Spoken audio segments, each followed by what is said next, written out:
Subscribe कीजिए हमारे सागर Dastak news channel को और बेल आइकॉन दबाइए बुंदेलखंड से जुड़ी सभी ताजा खबरों को पाने के लिए। साथ ही ऊपर आई कार्ड में दिखाए गए हमारे दूसरे चैनल ज्ञान दस्तक को भी सब्सक्राइब करें।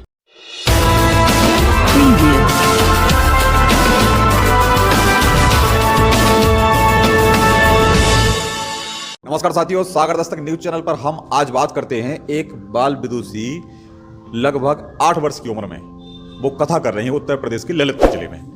हमने आज यहाँ सागर दस्तक की वहां दस्तक दी और उनसे बात की। और इतनी कम उम्र में जब दूध के दांत गिर रहे हों बच्चों के, वो स्कूल में ना जाके और मंचों पर जहां हजारों लोग रहते हैं और वो धारा प्रवाह बोल रही हैं, संस्कृत के श्लोक बोल रही हैं और प्रवचन कर रही हैं, हम उनसे आज बात करते हैं।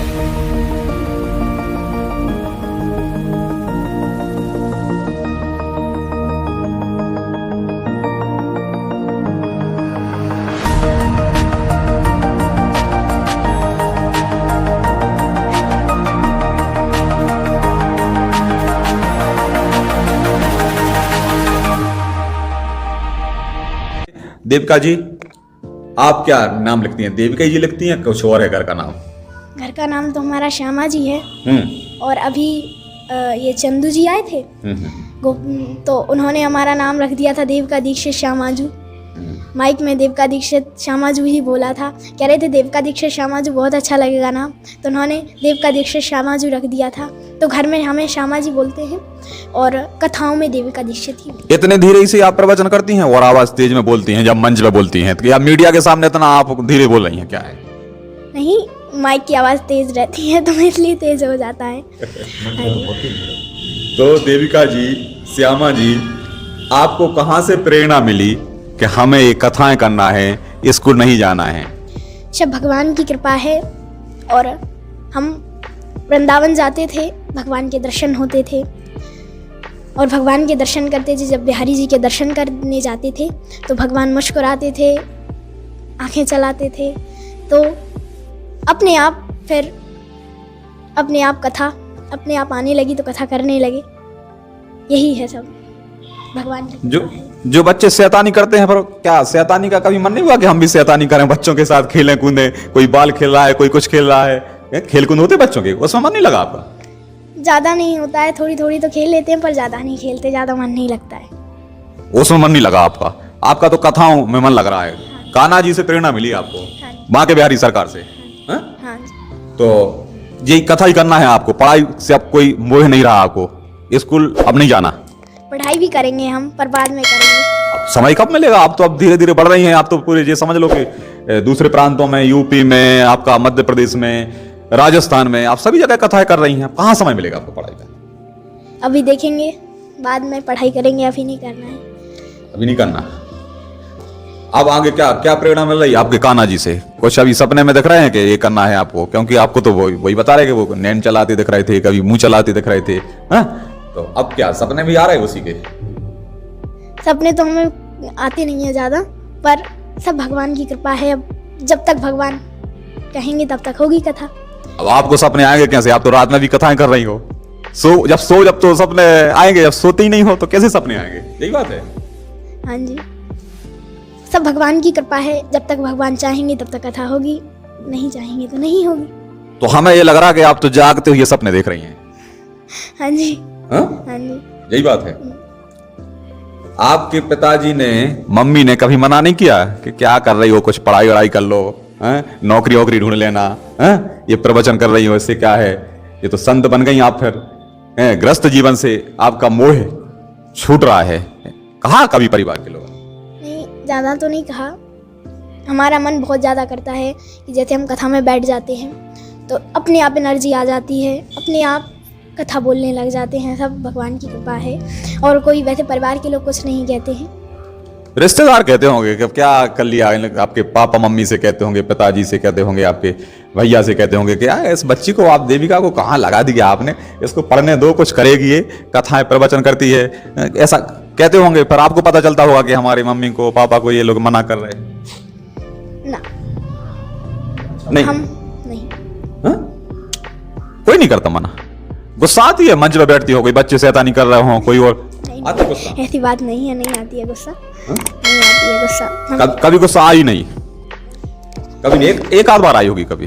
आधी बार आई, कब मतलब आई? ज़्यादा तो क्रोध नहीं आता है वैसे हमें। भगवान का भजन करते हैं तो क्रोध तो करना ही नहीं चाहिए, तो क्रोध हमें आता ही नहीं है, बिल्कुल गुस्सा नहीं आता है कभी भी। और कथा करते रहते हैं, बच्चे शैतानी करते हैं, करने दो, सब भगवान की कृपा है। और हमें क्रोध तो आता ही नहीं है कभी। समाज को सुधारने चली हैं आप, क्योंकि प्रवचन वाला तो समाज सुधारक होता है, वो तो समाज को सुधार रहा है कि आपको क्या करना है, अच्छे संस्कार देना है, सुधार रहा है समाज। थोड़ी थोड़ी लग रहा है कि सुधर रहा है समाज। जहां से आप कथा करके निकल गई, पहले वहां माहौल कुछ और था, आप कथा करके जहां से निकल गई, कभी पता किया वहां के कुछ समाज सुधरा है? कोई प्रभात फेरी निकल रही हो, 4 बजे से ब्रह्म मुहूर्त में कोई उठ रहे हो, बच्चे उठ रहे हो, कोई उनमें परिवर्तन आओ? क्योंकि सूरज ना निकल आते उसके बाद ही बच्चे उठते हैं आपकी उम्र के। हाँ जी, जहाँ भी हम कथा करने जाते हैं वहाँ प्रभात फेरी तो होती है, हम देखते हैं सुनते हैं कि प्रभात फेरी होती है, बच्चे शैतानी नहीं करते ज़्यादा, यही सुनते हैं कि बच्चे थोड़ी सुधर गए हैं, ये सब। सास बहू की बहुत लड़ाई होती हैं परिवार में, अलग चूल्हे रखे जाते हैं, क्या कहा आप? तो मतलब उनसे माताएं जो आती हैं कथा सुनने, कोई प्रेरणा दी उनके लिए कि लड़ाई भड़ाई कम कर दो? हाँ जी, लड़ाई झगड़ा वैसे करना नहीं चाहिए। आजकल के लोग बहुत लड़ाई झगड़ा चलता है, भाई भाई में लड़ाई करते हैं, और सास बहू में लड़ाई होती है, भाई भाई में लड़ाई होती है, बहुत लड़ाई झगड़ा चल रहा है आजकल। पर ये लड़ाई करनी नहीं चाहिए, अपने भाइयों के साथ खुशी से प्रसन्नता के साथ रहना चाहिए, अच्छे से रहना चाहिए। सास बहुओं को भी लड़ाई झगड़ा नहीं करना चाहिए है। चूल्हे भले ही जलाए रहो अलग अलग, लेकिन लड़ाई मत करो। हाँ जी, यही कह रही हो? हाँ, चूल्हे अलग अलग रखो, खूब सब कुछ अलग अलग करो, पर लड़ाई झगड़ा नहीं करो। आपको बातें इतनी आती हैं, प्रवचन भी हमें लग रहा है आप देख के नहीं करती होंगी। शास्त्र पढ़ती हैं, धर्मशास्त्र में जो लिखा है वो पढ़ के कर रही हैं या बगैर देखे एक कथाएं करती हैं आप? बगैर देखे, सब भगवान की कृपा है। कोई अध्ययन नहीं किया? क्योंकि जब स्कूल ही नहीं गई आप तो अध्ययन क्या करोगी, क्या पढ़ाई करोगी? घर ही में थोड़ी अध्ययन किया है, 1.5 वर्ष में ही सब कुछ हो गया था, अध्ययन हो चुका था। एक बात बताइए, 1.5 वर्ष में कितने दिन होते हैं? महीने में कितने दिन होते हैं 1.5 वर्ष में? 1.5 वर्ष में क्या हुआ? 12 महीने की 1 साल, 1.5 महीने और में 6 महीने और 18 महीने में कैसा? 1.5 महीने में। अच्छा, किया है अध्ययन? अच्छा, उतने में मतलब सब सीख लिया? कितनी उम्र थी आपको कुछ ध्यान है कि हमारी इतनी उम्र थी, हम उस समय से कथाएं मतलब कर रहे हैं? 3 या 4 से ही थे, 4 या 5, यही इतने ही हुआ, तभी से कर रहे हैं ये कथाएं। तो वो तो फिर आपके पापा मम्मी आपको तैयार करके नहा धुला के बैठा देते होंगे मंच पे, आप तो कुछ कर नहीं पाती होंगी। यही नहीं था उस समय? ऐसा ही था? एक बार जो जैसे हमारे पिताजी कुछ समझाते थे, कुछ बोलते थे, तो अपने आप लगता था कि हमने कहीं सुना है, तो अपने आप कथा करने लग जाते थे। कौन सा दृष्टांत आप देना चाहती हैं मीडिया के माध्यम से? कुछ आपके संस्कृत का कौन सा श्लोक बताना चाहती हैं जो लोगों को लगे कि हाँ देविका जी कथा करती हैं, तो उसमें कौन सा दृष्टांत सही है, उनको सटीक लगे, जनता को जो देखे? कहते हैं भाग्योदयेन बहुजन्म समर्जतेन। हमारा भगवान ने बहुत कृपा की, बहुत भाग्योदय हो चुके हैं हमारे कि हमें कथा सुनाने का, इस संसार को शिक्षा देने का अवसर मिला। भगवान की बहुत कृपा है कि भाग्योदयेन बहुजन्म समर्जतेन। जब भाग्य उदय होते हैं, अनेकों जन्मों के भाग्य उदय होते हैं, तब ऐसे हमें अवसर मिलते हैं कि सत्संग सुनने के या कुछ संसार को प्रेरणा देने के अवसर मिलते हैं। तभी ऐसे अवसर मिलते हैं जब अनेकों जन्मों के पुण्य पुंज उदय होते हैं, अनेकों जन्मों के पुण्य पुंज जब उदय होते हैं, अनेकों वर्षों के पुण्य पुंज उदय होते हैं, तब ऐसा अवसर मिलता है हम आप सभी को। पुण्योदय हुए हैं तब वो भागवत सुन पाते हैं, व्यास गद्दी बनती है, वहां सब पहुंचते हैं पंडाल में। यही कहना चाहती हैं? हाँ जी। एक बात बताइए, आप और परिवर्तन समाज में तो लाना चाहती हैं, लेकिन इस वक्त जो वर्तमान युग है इसमें सबसे ज्यादा दुर्गति गौवंश की हो रही है। गौवंश में कभी आपने कोई प्रसंग दिया आपके भागवत में प्रवचन के दौरान? देखिए, ये गौओं की जो हत्याएं हो रही हैं, ये गौओं का ये जो चल रहा है, भगवान ने कहा है कि यदा देवेषु वेदेषु गौषु विप्रेषु साधुषु। यदा देवेषु, जब जीव देवताओं से, वेदों से, वेदेषु गौषु गायों से, विप्रेषु ब्राह्मणों से, और साधुषु साधु संतों से और धर्म से जब द्वेष करने लग जाता है, तो उस जीव का अंत निश्चय ही हो जाता है। जैसे हिरण्यकश्यप था, तो उसने अपने पुत्र प्रहलाद भक्तों से द्वेष किया था और देवताओं से भी, गायों से भी, तो उसका अंत हो चुका था। तो संसार का अंत हो जाएगा, क्योंकि जब हम ऐसे कार्य करते हैं तो हमारा अंत निकट ही हमारा अंत, समझो आपका अंत निकट ही आ चुका है। तो ये संसार जो ये कर रहा है, गायों से दोष कर रहा है, ये सब कर रहा है, तो संसार का अंत निकट ही आ चुका है। निकट आ रहा है अंत, उसको संभालने के लिए क्या करें लोग? उपाय उसका होता है कि मतलब जब गौ हत्या हो रही है तो इससे तो पाप लहराएगा, कल को चल रहा है, तो उसके कैसे बचाव करें? जो लोग नहीं करते हैं वो भी पिस रहा है उसी के साथ। कहते नहीं कि गेहूं के साथ घुन भी पिस जाता है, तो वो अपना बचाव कैसे करें? गौ सेवा, कथा भागवत में जाएं, सत्संग में भजन करना चाहिए, मंदिर जाना चाहिए, पूजा पाठ करना चाहिए, इसी से हमारा बचाव होगा। गायों के लिए कभी आपने कहा कि इतनी गाय घूम रही हैं, जिसके पास खेती किसानी है, भूसे की व्यवस्था है, चारे की है, वो गाय एक एक पाल लें, भैया हमें कुछ कम दे दो कथा का, लेकिन गाय को तो खिलाओ आप। कहा आपने कभी मन से? ये एक आधी बार कहा होगा, पर अभी भी कहते हैं कि गाँव की सेवा गाँव जो गाय होती हैं उनकी सेवा करनी चाहिए। अरे भाई एक एक वही पकड़ लो, आप लोग आते हो इतने लोग, तो गाय घूम रही हैं, रोड पर घूम रही हैं, बाजार में पॉलीथिन खा रही हैं, बीमार हो रही हैं, प्रदूषित चीजें खा के वो, तो कम से कम गाय के लिए आपके माध्यम से, क्योंकि जो प्रवचन करता है उसकी सभी लोग मानते हैं, एक मास्टर है, एक शिक्षक है, उसकी सभी बच्चे बात मानते हैं, तो ऐसे ही प्रवचन वाला है उसकी सभी लोग उसका अनुसरण करते हैं, जो भी कह दे जाके परिवर्तन होता है उसमें। तो आप गाय के लिए भी ऐसा कुछ कहा कि परिवर्तन हो, या आप कहेंगे और कहते भी हैं और कहेंगे भी कि आपको ये जो गायें ऐसी रोड पे और ऐसी जंगलों में घूमती रहती हैं, तो आप गायों की सेवा करें, और गाय रखनी चाहिए अपने घर में, सेवा करनी चाहिए उनकी। आपके यहाँ इतनी खेती किसानी होती है तो उसमें गायों की सेवा अवश्य करनी चाहिए। आप कभी सरकार को भी चेताया आपने? मंच से भीड़भाड़ पड़ी है सरकार के प्रतिनिधियों को, सरकार को, कि गौ वंश जो है उसकी रक्षा करिए, इस पे कोई कानून बनाइए, इनका बद ना हो, गाय हर दिन कट रही हैं और ये बूजड़खाने बंद किए जाएं, इस पे से कोई चर्चा आप उनको भी चेताना चाहती हैं? सरकार को चाहते हैं, क्या कहना चाहती हैं? कि ये जो गाय हैं इनकी सेवा करनी चाहिए, और आप ये जो सरकार है, ये चल रहा है, ये सब कोरोना वायरस ये सब चल रहा है, ये नहीं करना चाहिए, और ये जो गायें चल रही हैं इनकी व्यवस्था करनी चाहिए। वृद्धों के लिए तो वृद्ध आश्रम बना दिए, गौ आश्रम क्यों नहीं बनाते? ये बताएंगी आप, या बता चुकी हैं पहले जो प्रवचन किया? बताएंगे, हम अवश्य बताएंगे सबको कि ये इन्होंने वृद्ध आश्रम बना लिए हैं, सारे आश्रम बना लिए हैं, पर ये गौ आश्रम, गायों के नाम से एक भी आश्रम इस संसार में नहीं है। दक्षिणा लेके आते होंगे सब लोग आपको जो भक्त हैं, कभी खिलौना लेके भी आए आपको? खिलौना भी खेलना कभी दीपिका जी लाए कभी? ना।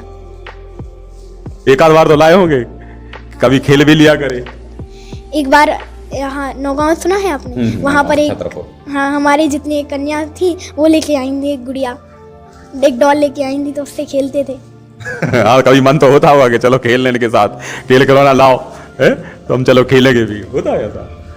नहीं, ऐसा तो नहीं कहते, पर जब जैसे आ जाता है तो खेल लेते हैं, नहीं आए तो नहीं खेलते हैं, पर ज्यादा मन नहीं करता है खेलने का, थोड़ी बहुत खेल लेते हैं। बस आपसे थोड़ा सा एक आखिरी सवाल ये है, जो आपका मुक्ति का मार्ग किससे मिल रहा है? भागवत से, और रावण से तो जीने की राय बता रहे हो कि आप कैसे रहना है, परिवेश कैसा रहेगा, समाज में आप क्या करेंगे वो बताएंगी, तो आप ये कैसे बताएंगी? कौन से श्लोक के द्वारा, या हिंदी में कुछ आप ऐसे एक लाइन में जो शब्द हो कि इस तरीके से आपको आगे बढ़ना है और आपको इससे मुक्ति का मार्ग मिलेगा भागवत महापुराण से, और जीने की राय रामचरितमानस में है, कैसे मिलेगी? देखो, रामायण में कहा है, रामचरितमानस में कहा है कि वंदहु नाम राम रघुवर को, हेतु कृशान भानु हिमकर को।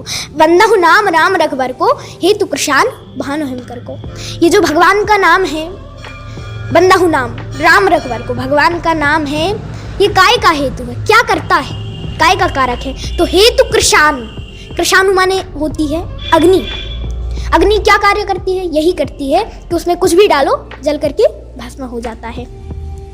तो कृशानु, आप जब भगवान का नाम लेते हैं, कथा भागवत सुनते हैं, तो आपके जो पाप होते हैं वो पाप कृशानु में, अग्नि में जल करके भस्म हो जाते हैं। फिर हेतु कृशानु भानु, भानु माने होता है सूर्य। और जब आपकी सभी पाप जल करके कृषाणु में जल करके भस्म हो जाएंगे तो भानु माने होता है सूर्य। और जब सूर्य क्या काम करता है? उजाला देना। तो आपके पाप नष्ट हो जाएंगे, तो आपकी अंदर आपके शरीर में उजाला आएगा। भानु के द्वारा, सूर्य भगवान के द्वारा उजाला आ जाएगा। और फिर हिमकर, हिमकर माने होता है चंद्रमा। तो उसके बाद जब आपके पाप जल करके भस्म हो जाएंगे, आपके अंदर उजाला आ जाएगा, तो चंद्रमा क्या कार्य करता है? शीतलता देना, शीतलता प्रदान करना। तो फिर आपके अंदर आपका मन, आपका हृदय शीतल हो जाएगा। जब आप भगवान का नाम लोगे, आपके पाप जल करके भस्म हो जाएंगे, आपके अंदर उजाला आ जाएगा और आपका मन, आपका हृदय शीतल हो जाएगा। तो हमें भगवान का नाम लेना चाहिए ताकि हमारे पाप जल करके भस्म हो जाए, हमारे अंदर उजाला आ जाए और हमारे मन, हमारा हृदय शीतल हो जाए। बहुत बहुत धन्यवाद अभिदीपिका जी। यहाँ पूरा जो रामचरितमानस पर और जो भागवत महापुराण का सार है उससे संबंधित अभी पूरी जानकारी दे रही थी। आपने भी इसमें देखा होगा कि ना उनके पास पेन कापी है और ना कोई वो शास्त्र रखे हैं, और पूरी जानकारी वो मोक्षाग्नि के लिए याद है, धारा प्रवाह बोलती हैं। और हम अब पूरा उनका जो है, जो भागवत महापुराण करती हैं, रामचरितमानस करती हैं और प्रवचन देती हैं, उस पर पूरा आपको फोकस हम बनाए हुए हैं। और आगे भी आपको उनसे जरूर जो उनके मंच बनता है उस पर से जो करती हैं कथाएं, हम जरूर आपको आगे भी दिखाएंगे। सागर दस्तक न्यूज चैनल के लिए ललितपुर गदियाना से एन के भार्गव की।